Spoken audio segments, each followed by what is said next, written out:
storm hit the U.S. Gulf Coast as a Category 4 hurricane on August 25, 2017, causing catastrophic flooding.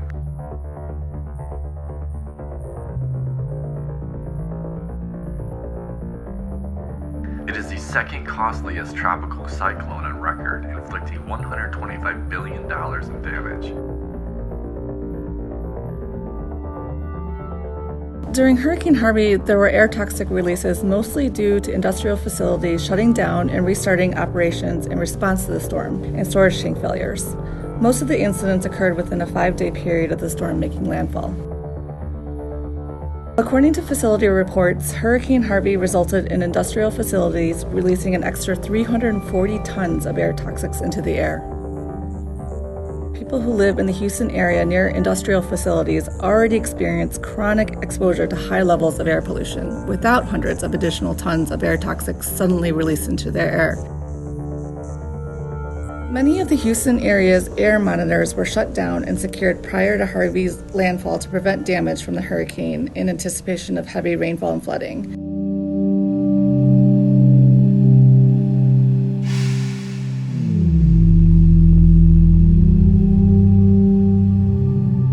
We looked to determine whether the federal EPA's and the state of Texas's air quality monitoring and related activities, 1, addressed potential high-risk areas, 2, indicated any potential health concerns, and 3, were accurately communicated to the public with respect to monitoring results and potential health concerns.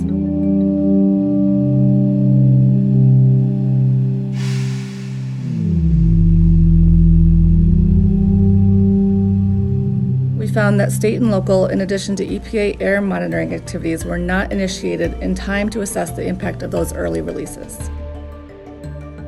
And we found that after landfall, the EPA and state and local agencies conducted mobile monitoring to assess air quality conditions following the storm, but it was too late to assess the total impact of emissions. Another problem was and continues to be that there is no EPA guidance outlining how to monitor air quality following an emergency. Even after the monitoring efforts were started, they did not always generate data considered suitable for making health determinations for those impacted in the area.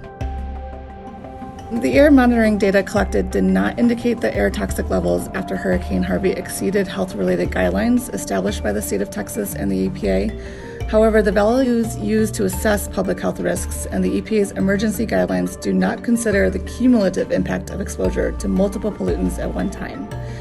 Further, the EPA's current thresholds do not consider prior lifetime exposures, just short-term exposure to a single pollutant.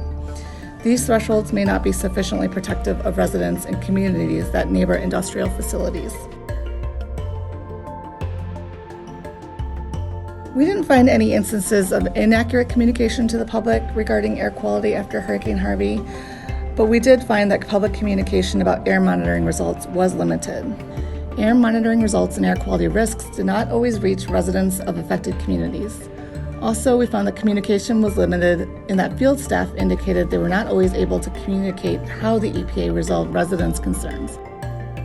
We found some positives as well. EPA's Region 6 office deployed more than 80 community liaisons to the region impacted by Hurricane Harvey, and this was the first time so many staff were deployed. These liaisons provided information to the public on how to best protect themselves from environmental risks and did collect citizen concerns. In addition, the liaisons distributed informational flyers in 3 prevalent languages for the communities: English, Spanish, and Vietnamese.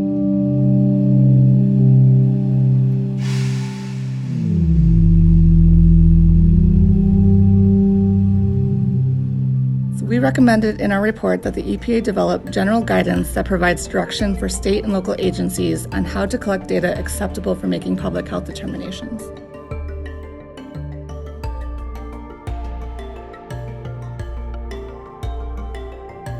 We believe that once EPA develops guidance for emergency air monitoring in heavily industrialized areas, it also needs to develop methods to provide public access to data and establish a plan to communicate the resolution of public concerns.